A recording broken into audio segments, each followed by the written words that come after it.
அவனியாகி அறியொணா பொருளதாகி தொண்டர்கள் குருவுமாகி புகழறு தெய்வமாகி எண் திசை போற்ற நின்ற என்னருள் ஈசனான பெண் திரள் சரவணத்தான் தினமும் என் சிரசை காக்க அண்டமாய் அவனியாகி அறியொணா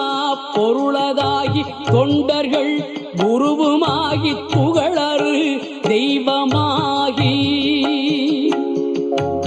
எண் திசை போற்ற நின்ற என்னருள்